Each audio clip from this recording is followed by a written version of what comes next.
Hi అండి, welcome back to కథల పొదరిల్లు. Please ముందుగా వీడియోకి ఒక చిన్న లైక్ చేయండి. లైక్తో పాటు హైప్ ఇవ్వండి. ఈరోజు కథ యారగెంట్ హస్బెండ్, ఎపిసోడ్ నెంబర్ 84. కథను రచించిన వారు చిన్ను గారు, వాయిస్ ఓవర్ శ్వేత. ఇక లేట్ చేయకుండా కథలోకి వెళ్ళిపోదాం. నా లిటిల్కి అది పెట్టేదేంటి, ఈ చాక్లెట్ పెడతాడు. నువ్వు ఫాస్ట్గా తినే తల్లి అంటూ నివికి టిఫిన్ తినిపిస్తూ ఉంటే అంతలో అందరూ వచ్చి టిఫిన్ చేస్తుంటారు. హర్ష తనని ఇగ్నోర్ చేస్తూ నివ్వికి ప్రిఫరెన్స్ ఇవ్వడం శ్రావణికి ఎక్కడా నచ్చడం లేదు. నివ్విని అంత ప్రేమగా చూస్తుంటే ఉక్రోషం కోపం పగగా మారుతుంటే నివ్వి వైపు గోర్లు కొరుకుతూ చూస్తుంది. చిన్న, ఇప్పుడేనా నాన్న వచ్చింది? హా అవును డాడ్, ఇప్పుడే వచ్చాను. జానకి, అక్కడే ఉన్నావేంటి? నివ్వి స్కూల్ టైం అవుతుంది కదా, తెలియడం లేదా? తీసుకెళ్ళి రెడీ చెయ్యి అంటూ చాలా కూల్గా అంటాడు హర్ష. హర్ష సార్, ఇప్పుడు శ్రావణి అంత చూస్తాడు అంటూ చాలా ఎగ్జైట్మెంట్తో వచ్చిన విశాల్ హర్ష అంత కూల్గా, పైగా శ్రావణికి నివ్విని అప్పచెప్పడం షాక్గా చూస్తూ ఉంటాడు. అక్కడే అలానే నిలబడిన విశాల్ని చూస్తూ తనని కదిలిస్తుంది మహి అలా చేయగానే విశాల్ పరుగున హర్ష దగ్గరికి వెళ్తాడు. సార్, నేను మీతో మాట్లాడాలి అంటున్నా. విశాల్ వైపు చూస్తూ పైకి లేస్తూ, నీకున్న డౌట్స్ అన్నీ కూడా భద్రంగా దాచిపెట్టు, తీరిగ్గా ఆన్సర్ చేస్తాను అంటూ హర్ష కూడా పైకి వెళ్ళిపోతాడు. హర్ష సార్ని నేను జడ్జి చేయగలను అనుకోవడం నా మూర్ఖత్వం. ఇది జరుగుతుంది అని నేను అనుకుంటే దానికి మించి ఎవరికీ అర్థం కాకుండా చేయడం సార్ మేనరిజం అనుకుంటా. ఇప్పుడు శ్రావణికి సినిమా చూపిస్తారు అనుకుంటే అలా వదిలేశారేంటి? నాకు హర్ష సార్ అస్సలు అర్థం కారు. అర్థం చేసుకోవడానికి ట్రై చేయడం నా టైం వేస్ట్. లేటుగా అయినా నిజం తెలుసుకున్నావు. హర్షని తన జానుని అర్థం చేసుకోగలదు. ఇంకా నువ్వేం చేస్తుంటావు? అదే అర్థం అంటున్నా.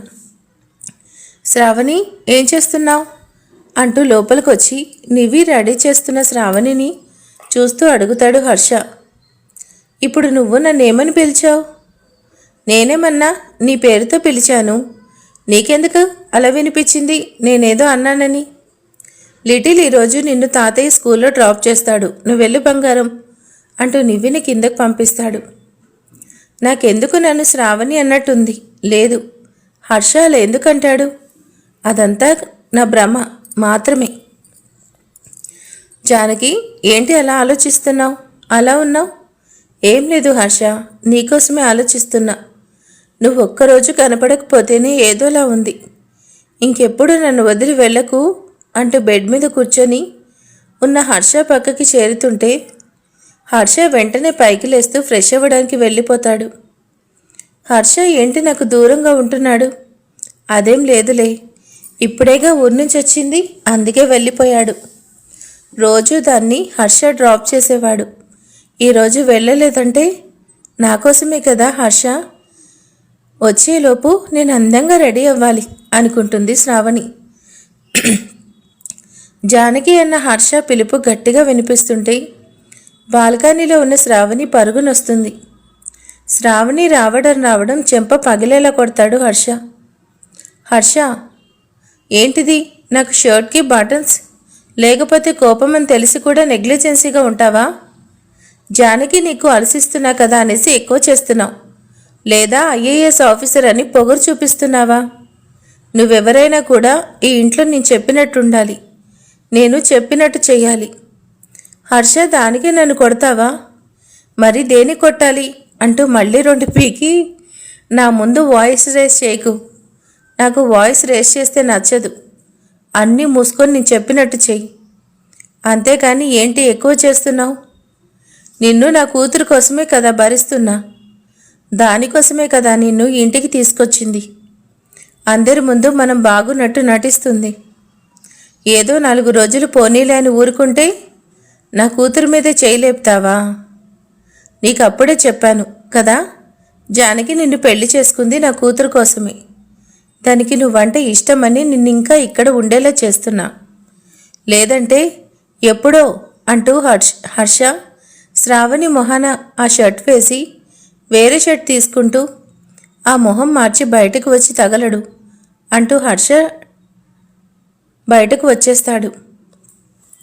ఏంటి హర్ష ఇలా అంటున్నాడు అంటే హర్షకి జానకి అంటే ఇష్టం లేదా అంటూ జరిగినవన్నీ కూడా గుర్తు చేసుకుంటూ ఎక్కడ హర్ష తన దగ్గరికి రాకుండా శ్రావణి వస్తున్న దూరం జరుగుతూ ఉండడం, రూమ్లో నివి ముందు ఒకలా నివి లేనప్పుడు ఇంకోలా ఉండడం, బయట ప్రేమగా ఉండడం, లోపల కనీసం టచ్ కూడా చేయకుండా ఉండడం.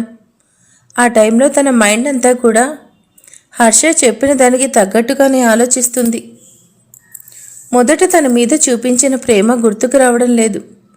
కేవలం తనను దూరం పెట్టిందే గుర్తొస్తుంటే ఇప్పుడు నేనేం చేయాలి? జానకిలా హర్షకి సొంతం అవ్వాలి అనుకున్నా, కానీ ఇది కూడా నాటకం అంటే ఎలా? నాకు హర్ష కావాలి. హర్ష కోసం నేనేమైనా చేస్తాను. అయితే ఇప్పుడు హర్ష మనసులో జానకి కూడా లేదు కాబట్టి త్వరగా నా మీద ప్రేమ పుట్టేలా చేయాలి. చా, ఇదేం టిఫిన్ అంటూ హర్ష టిఫిన్ సర్వ్ చేస్తున్నా అందరి మీద ఫైర్ అవుతాడు. వాళ్ళంతా కూడా హర్షని భయంగా చూస్తుంటే ఆన్ ద స్పాట్ అందరినీ తీసేస్తున్నా, అందరూ వెళ్ళిపోండి అంటూ హర్ష కోపంగా అనగానే అందరూ కూడా భయంగా బయటికి వెళ్ళిపోతారు. కిందకొచ్చిన శ్రావణి అదంతా కూడా అయోమయంగా చూస్తుంది. చిన్న, ఏంట్రా ఇది? ఏం చేస్తున్నావు? పనివాళ్ళని పంపేస్తే ఇంక మన పనులు చూసేదెవరు? డాడ్, జానకి ఉండగా మనకేం బాధ? ఎంత పనైనా కూడా జానకి ఒక్కతే చేసేస్తుంది. ఏం జానకి, చేస్తావు కదా? హా, నేను చేస్తాను హర్ష. నువ్వు చెప్తే నేను ఏమైనా చేస్తాను. గుడ్ అంటూ నవ్వుతూ హర్ష బయటకు వస్తాడు. చిన్నబాబు, మమ్మల్ని పనిలో నుంచి తీయకండి బాబు అంటూ వరాలు అంటుంటే, వరాలు, ఇందులో మీ అందరికీ 3 months శాలరీ ఉంది, అందరూ తీసుకోండి. నేను చెప్పే వరకు మీకు నచ్చిన ప్లేసెస్కి వెళ్ళి హ్యాపీగా గడిపేయండి. మీ జాబ్స్ ఎక్కడికి పోవు అంటూ అందరినీ పంపిస్తాడు హర్ష. శ్రావణి, తిడితే కొందరు, కొడితే అందరూ మారుతారు, కానీ నువ్వు కొట్టినా తిట్టినా మారవు. నీకు నా జాను స్థానం కావాలా? జన్మలో మళ్ళీ నువ్వు నా జాను ప్లేస్లోకి రావాలన్నా కూడా భయపడేలా చేస్తాను. నువ్వు మొదలుపెట్టిన ఆట నీతోనే పూర్తయ్యేలా చేస్తాను. నువ్వు నా జాను అంటూ నా ఇంటికి వచ్చావు కదా, నువ్వు నా జాను కాదు అంటూ నువ్వెవరో నీతోనే బయట పెట్టేలా చేసి నిన్ను ఇంటి నుంచి వెళ్ళిపోయేలా చేస్తాను. ఈ క్షణం వరకు నువ్వు ఆడిన ఆటకు నువ్వే గేమర్, కానీ ఇప్పుడు నీ గేమ్లోకి గేమ్ చేంజర్ వచ్చాడు. చూస్తాను మనం ఇప్పుడు ఆడే ఆటలో గెలుపు నీదా నాదా. Shravani versus Harshit Ram for the sake of Janaki. అయినా నిన్ను నిజం బయట పెట్టి నేను నా జానకిని తీసుకొచ్చి నిన్ను బయట గెంటేస్తే దానిలో ఏముంది మజా? నీకు నువ్వే ఒప్పుకోవాలి నేను జానకి కాదు అని. నువ్వే ఒప్పుకోవాలి. నేను నా జాను కోసం ఎక్కడెక్కడో తిరిగేలా చేసిన నువ్వు నా జానకి కోసం పిచ్చిదాళ్ళు తిరగాలి. అప్పుడే కదా నువ్వు చేసిన దానికి నేను పడిన బాధకు అర్థం ఉండేది. నువ్వు నీ నీడని చూసినా భయపడేలా చేస్తాను. చిన్న చిన్న వాటికే నన్ను హిట్లర్ అంటారు. మరి నువ్వు చేసిన దానికి, నేను నీకే చేసేదానికి నన్నేమంటావో చూడాలి. ఏ స్థానంలోకి వచ్చావో ఆ స్థానం నాకు వద్దు అంటూ పారిపోవాలి, పరుగులు పెట్టాలి. నిన్నంత తేలిగ్గా వదలను. నువ్వు ప్రాణాలు తీయాలనే కదా వచ్చావు,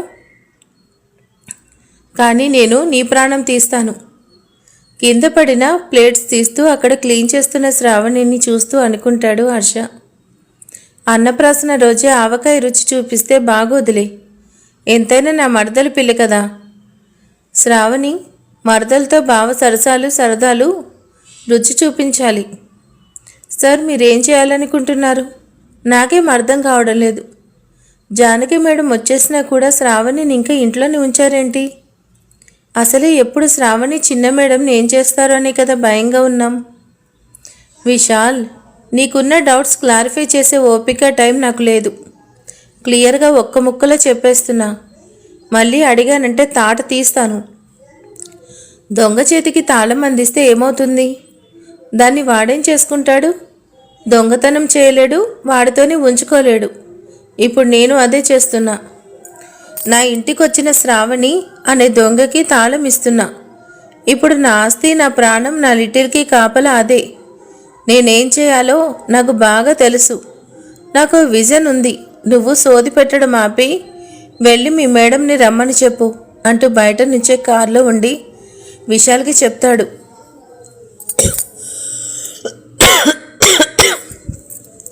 మీరు చెప్పారు, కానీ మీరు చెప్పేది మాత్రం మేము చెయ్యాలా ఏంటి? జానకి మేడం అంటూ విశాల్ లోపలికి పరిగెడతాడు. విశాల్, ఈసారికి ఇంకా కోపం తగ్గలేదా? అలా రుసరుసలాడుతున్నారు. విశాల్, మీ మేడంకి చెప్పు, నన్ను కెలికితే నా చేతిలో ఉంటుంది.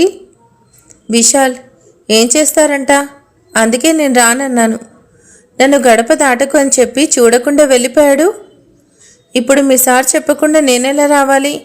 నేను రాను అని చెప్పు అంటూ అక్కడే డోర్ దగ్గర నిలబడి హర్ష వైపు చూస్తూ విశాల్ని చెప్తూ ఉంటే ఇద్దరిని మార్చి మార్చి చూస్తూ ఇద్దరు బాగానే ఉన్నారు. మధ్యలో ఎటొచ్చి నేనే బుక్ అవుతున్నా. నన్ను మధ్యలో ఆడేసుకుంటున్నారు. జానకి వైపు కోపంగా చూస్తూ అక్కడికి వచ్చి జానకిని 2 చేతుల్లో లిఫ్ట్ చేస్తూ ఎత్తుకొని కార్ దగ్గరికి తీసుకెళ్ళిపోతాడు. హీ మొండి మొగుడు నాకే దొరికాడు. ఏం చేస్తాం? ఈ ప్రేమ కావాలంటే ఈ కోపం మొండి అన్నీ తట్టుకోవాలి. నవ్వే బాబు అంటూ హర్ష లిప్స్ సాగదీస్తూ మీసాలు లాగుతుంటే హర్ష జానకిని కారులో కూర్చోపెట్టి డ్రైవింగ్ సీట్లోకి వచ్చి సీరియస్గా డ్రైవ్ చేస్తూ ఉంటాడు. హర్ష గారు, అది చేసిన దానికి కూడా నా మీదే కోపమా? ఇప్పుడు మనం ఎక్కడికి వెళ్తున్నాం? ఏట్లోకి రావా? నాకు ఈత రాదు హర్ష గారు. మీరు నేర్పిస్తానంటే వస్తాను. హర్ష కార్ స్టార్ట్ చేసుకుని వెళ్ళిపోతుంటే ఇప్పటి వరకు ఇద్దరు వాయించి వదిలేశారు. ఇప్పుడు అసలుగా వదిలేసి వెళ్ళిపోతున్నారు. ఏం చేస్తాం? సైడ్ క్యారెక్టర్స్ అంటే సైడ్ చేసేయడమే పని. ఓహో జానకి, నువ్వు మళ్ళీ కుకింగ్ చేస్తున్నావా? అంతే, ఈ మొగుళ్ళందరూ కూడా మగాళ్లే కదా. పెళ్ళైన 4 రోజులు పెళ్ళాన్ని ప్రేమగా చూసుకుంటారు. తర్వాత ఇలా కిచెన్కి పర్మనెంట్ చేసేస్తారు. అత్తయ్య, నాకు లెక్చర్ ఇచ్చే బదులు నాకు హెల్ప్ చేయొచ్చు కదా. ఎప్పుడా మొహానికి రంగు రాసుకొని ఉండకపోతే అంటుంది శ్రావణి కావేరితో. ఓ నో, ఏమంటున్నావు శ్రావణి? నేనంటే ఏమనుకుంటున్నావు? అలా కావేరి అంటే పెద్ద సునామీ. నా కోసం నా ఫ్యాన్స్ చేతులు కట్ చేసుకుంటారు. నేను వీడియో చేయడం లేట్ అయితే అందుకే నేను అష్యూడేట్ పోస్ట్ చేయాలి. ఈ పనులన్నీ నాకు చేయడానికి టైం లేదు. చేతులు కట్ చేసుకోవడం కాదు, ఇంకాసేపు ఉంటే నేనే నీ పీక కోసేస్తాను. జానకి, ఏంటి? ఏం మాట్లాడావు? నా అందం చూసి అవాక్కైపోయావా? నేనంతే, న్యాచురల్ బ్యూటీ, నీకు తెలుసు కదా. అవును జానకి, అన్నట్టు వంట కుక్ చేసి వీడియో చేస్తే నా మొగుడు నన్ను కిచెన్లోకి రాకుండా చేశాడు. ఇప్పుడు జానకి అడిగింది, ఇంకా రెచ్చిపోవాలి. నా చేతి మహిమ అందరికీ చూపించాలి. ఈ వీడియోతో ట్రెండింగ్లోకి వెళ్ళిపోవాలి.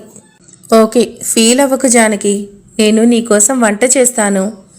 Okay friends, hi hello, welcome to అలా కావేరిలో. ఇప్పుడు నేను మీకోసం ఇన్స్టెంట్గా ఏమైనా కుక్ చేసుకోవడం చూపిస్తానన్నమాట. ఫస్ట్ హాట్ వాటర్ వండుకోవడం. ఇది వెరీ సింపుల్. ఓ బౌల్ తీసుకొని ఆ బౌల్కి అంచుల వరకు మాత్రమే, మళ్ళీ ఎక్కువ పోస్తే ఓవర్ఫ్లో అవుతుంది. అది చాలా ముఖ్యం. అంతవరకు పోసి స్టవ్ మీద పెట్టి తిప్పుతూ ఉండాలి. అప్పుడే కింద హీట్ అయిన వాటర్ పైన వాటర్ మిక్స్ అయ్యి తర్వాత హీట్ అవుతాయి. మీకు టిప్ చెప్పనా? మిల్క్ కూడా ఇలానే హీట్ చేసుకోవచ్చు. ఇంకా నెక్స్ట్ ఐటెం కర్డ్ వండుకోవడం. అలా హీట్ చేసిన మిల్క్కి కర్డ్ వేసి తిప్పుతూ ఉండాల. అప్పుడు నెక్స్ట్ డేకి కర్డ్ వచ్చేస్తుంది. ఇది చాలా టైం టేకింగ్ ప్రాసెస్, కానీ కర్డ్ టేస్ట్ మాత్రం వేరే లెవెల్. ఇప్పుడు మీ అందరి కోసం కావేరి తన స్పెషల్ డిష్ కుక్ చేస్తుంది. తప్పకుండా ట్రై చేసి కింద కామెంట్ సెక్షన్లో పెట్టండి. అన్నట్టు మర్చిపోయా, నా ఫ్యాన్స్ అందరూ కూడా చిన్నుని ఎంకరేజ్ చేయండి. నన్ను మీకు పరిచయం చేసింది చిన్నునే కదా. ఇప్పుడు మీకోసం నేను చేస్తున్న డిష్ ఆల్కూర్ కుర్మా. ఇది ఎలా చేయాలనేదే చెప్తాను. ఏం లేదండి, ఏం చేయాలో తెలియకపోతే ముందు కడాయి పెట్టి ఆయిల్ పోసి, ఆల్కూర్ కుర్మా కాబట్టి మీ ఫ్రిడ్జ్లో ఉన్న అన్ని నిన్నటి కూరలు, అంటే నాకు వేస్ట్ చేయడం నచ్చదు, మీరు కూడా వేస్ట్ చేయకండి. ఇది ఒక టిప్ అన్నమాట.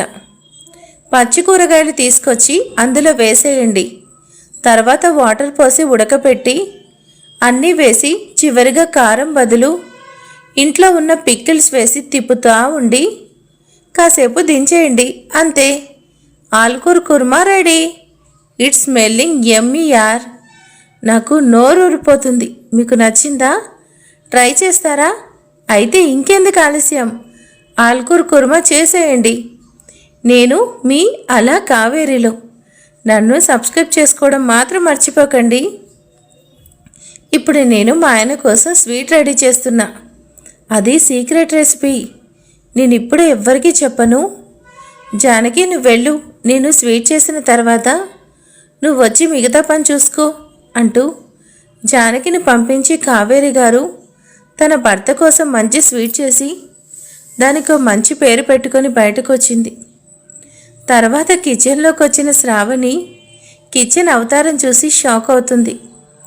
ఒక్కసారి వండు అన్నందుకు ఇంత నాశనం చేసిందా? ఇప్పుడు నేనే క్లీన్ చేయాలా? జానకి ఈ పిచ్చితుందని నాకు ముందే ఎందుకు చెప్పలేదే అనుకుంటూ అప్పటికి నీరసం వస్తుంటే అంతా క్లీన్ చేసుకుంటూ ఉంది. మొదటిసారి కష్టం విలువ, ఆకలి విలువ తెలుస్తుంటే ప్రతిసారి జానకి చేత మొత్తం క్లీన్ చేస్తూ నవ్వడం గుర్తొచ్చి, జానకి, నువ్వు చేసేది నేను చేస్తున్నా. ఇదంతా కూడా హర్ష కోసమే. ఒక్కసారి నాకు హర్ష దొరకని, నిన్ను నీ కూతుర్ని ఈ దుత్తను అందరినీ పైకి పార్సల్ చేస్తాను తిట్టుకుంటూ మొత్తానికి క్లీన్ చేస్తుంది శ్రావణి. శ్రావణికి కూడా కుకింగ్ రాక మొబైల్ చూస్తూ చచ్చి చెడి చేస్తుంది. అమ్మ అంటూ చేయి కారడంతో వెనక్కి తీస్తూ కాలిన చేయి ఊదుకుంటూ క్లాత్తో తీస్తుంటే చిన్నప్పుడు వాటర్లో కుక్క పిల్లని వేసి చంపడం గుర్తుకు రాగానే నాకు కొంచెం కాలితేనే ఇలా ఉంది, మరి నువ్వెలా బాధపడి ఉంటావు? అంటే నొప్పి ఇలా ఉంటుందా? నువ్వప్పుడు ఇంతే బాధపడి ఉంటావు కదా అని ఆలోచిస్తున్న తనకి జానకి గుర్తు రాగానే, లేదు, నువ్వు జానకితో ఆడుకున్నావు, చచ్చావు, నీకు అలానే కావాలి. నేనేం జానకితో ఆడుకోలేదు కదా. నువ్వు తప్పు చేసావు, శిక్ష వేశాను. నేను తప్పు చేయలేదు. అందుకే కాలిన దానికి మందేసుకోవాలి అనుకుంటూ బయటకు వెళ్ళిపోతుంది శ్రావణి. హర్ష గారు, మీరు నన్ను బాగా తిట్టేస్తున్నారు. ఇలా అయితే నేను ఇంకా మీతో మాట్లాడను. నేను మీతో మాట్లాడినప్పుడే నయం జాను అంటూ నా వెనకే తిరిగేవాళ్ళు. ఇప్పుడు కనీసం నా వైపు కూడా చూడడం లేదు. నేనేదో తప్పు చేసినట్టు ట్రీట్ చేస్తున్నారు. నీవి నాకు కూడా కూతురే హర్ష గారు. దాన్ని అలా చూస్తే నాకు ఎలా ఉంటుంది? కనీసం నువ్వు దగ్గరుండి దగ్గరికి తీసుకుంటున్నావు, కానీ నేను ఇన్నాళ్ళు దూరంగా ఉన్నాను. ఇప్పుడు కూడా నువ్వు చెప్పావని దూరంగా మనసు చంపుకొని ఒక్కసారి నాది అనుకుంటే వాళ్ళ కోసం నా ప్రపంచమైనా ఇచ్చేయటం నా చిన్నప్పటి నుంచి అలవాటు హర్ష గారు. అలానే పెరిగాను. శ్రావణి కాదు అన్నా నా చెల్లే కదా అనుకున్నాను. తనే మారుతుంది అనుకున్నాను. నువ్వు పరిచయం అయ్యావు, కొత్త రంగులు నింపి నన్ను నాకే కొత్తగా చూపించావు. నీకోసం నా వాళ్ళని కూడా వదిలేసుకునేలా చేసావు. నా ప్రపంచం నువ్వే అయిపోయావు. నీ ప్రేమలో అందరినీ మర్చిపోయేలా చేసావు. కారణం ఏదైనా కూడా ఆ రోజు నన్ను వదిలేసి వెళ్ళిపోయావు. హర్ష తప్పు పట్టడం లేదు. నువ్వున్న సిచ్యువేషన్ అలాంటిది, కానీ నీ మీద ప్రేమ మారలేదు. ఎన్నేళ్ళైనా ఈ రోజుకి ఆ ప్రేమ అలానే ఉంది అంటుంది. ఎందుకంటే నిన్ను ప్రేమించాను హర్ష గారు. ఒక అమ్మాయి ఎంతమందిని చూసినా కూడా ఒక్కసారి మనసులో ఒకరి మీద ప్రేమ స్టార్ట్ అయ్యాకే వాళ్ళకు అతనే లోకం, తన కోసమే బ్రతుకుతుంది. అలా అని తన వాళ్ళని వదిలేస్తుంది అని కాదు కదా. అలానే నేను కూడా సగటు అమ్మాయిని. నాకు నువ్వు, నీవి ఎంత నా అమ్మా నాన్న. శ్రావణి కూడా అంతే. అందుకే నీ దగ్గర మాట తీసుకున్నా. కానీ శ్రావణి ఇలా చేస్తుంది అనుకోలేదు. కూతురుగా అమ్మా నాన్న కోసం, అక్కగా చెల్లి కోసం ఆలోచించాను. కానీ ఇప్పుడు వాళ్ళైనా కూడా నాకు నువ్వు, నివి తర్వాతే హర్ష గారు. మీకోసం మీరు చెప్పారని నివి కూడా దూరంగా కలవకుండా ఉన్నాను. మీరిలా నన్ను దూరం పెడితే నా వల్ల కాదు. నేను తప్పు చేశాను అనుకుంటే గొడవపడి కావాలంటో దెబ్బ కొట్టండి, నేనేమన్నా అంటానా? లేదా తిట్టేయండి, మీకు అలవాటే కదా. కానీ ఇలా సైలెంట్గా ఉంటే నాకేం బాగాలేదు, చచ్చిపోవాలనిపిస్తుంది. హే మెంటల్, ఏంటా మాటలు జాను? ఇంకోసారి అన్నావంటే నేను చంపేస్తాను అంటూ వాటర్ బాటిల్ జానకికి ఇస్తూ, నువ్వు ఏడిస్తే నాకు నచ్చదని తెలుసు కదా. ఏడిపించేది నువ్వే, మళ్ళీ నచ్చదు ఏడవకు అనేది. హర్ష గారు నాకు అంటారు కదా, మెంటల్ కాదు మీకే మెంటల్ అంటూ హర్ష సీరియస్గా చూడడంతో ఇంకా సైలెంట్ అయిపోతుంది. హాస్పిటల్ ముందు కారాపి నా మొహమే చూస్తుంటావా, లోపలికి వచ్చేదేమన్నా ఉందా అన్న హర్ష మాటకి కార్తీకి హాస్పిటల్ లోపలికి వెళ్ళిపోతుంది. మొండిరాజు వినడు, కొడితే ఊరుకోడు, అలా ఉంది మన బ్రతుకు. జాను అంత ఫాస్ట్గా అవసరమా? అవును, చాలా అవసరం. ఇప్పుడు నా మీద అలిగారు కదా, అందుకే చాలా అవసరం హర్ష గారు. పెళ్ళం మీద ప్రేమ లేదు కానీ పుట్టే వాళ్ళ మీద ప్రేమ ఇప్పటి నుంచి స్టార్ట్ అయింది. ఏడ్చావులే పద అంటూ లోపలికి తీసుకెళ్ళి అన్ని టెస్టులు చేయిస్తాడు.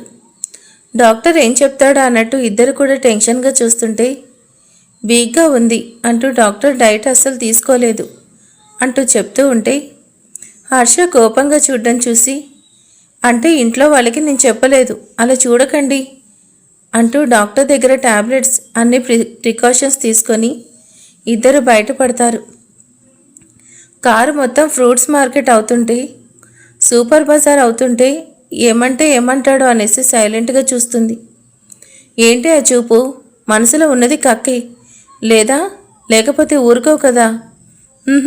ఏం లేదు, నేనేమనుకోవడం లేదు. ఏమైనా అనుకుంటే ఇంకేమైనా ఉందా? ఎందుకంటే మా ఆయన పైకెలా ఉన్నా మనసు మాత్రం బంగారం. సోపు వేసింది చాలు కానీ చెప్పింది విన్నావుగా. 10 డేస్లో మళ్ళీ డాక్టర్ కన్సల్ట్ ఉంది. అప్పుడు కానీ ఏమైనా ప్రాబ్లం ఉందని చెప్తే మాత్రం నీకుందే అంటూ కారాపి పద అంటూ బయటకు దిగుతాడు. నివ్వి స్కూల్ ముందు కారాపడం చూసిన జానకి ఆనందంగా నివ్వి కోసం లోపలికి వెళ్తుంది.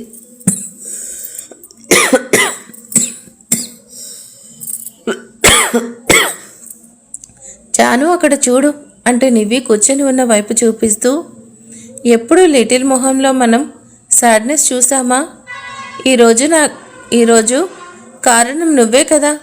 ఆ పసి మనసుకేం తెలుసు అక్కడుంది అమ్మ కాదనేసి? ఎందుకు అమ్మ నాకు దూరంగా ఉంది అనే బాధ తెలియడం లేదా? కూతుర్ని చూడాలన్నావు కదా, ఒక్కసారి లిటిల్ ముందుకెళ్ళు అంటూ నివ్వి ముందుకి జానకిని తీసుకెళ్ళగానే అక్కడికి వచ్చిన జానకి హర్ష వైపు చూస్తూ చాక్లెట్ అంటూ హర్ష దగ్గరికి వెళ్ళిపోతుంది. మరిక తర్వాత ఏం జరగబోతుంది ఏంటి అనేది నెక్స్ట్ పార్ట్లో తెలుసుకుందాం. Thank you for watching.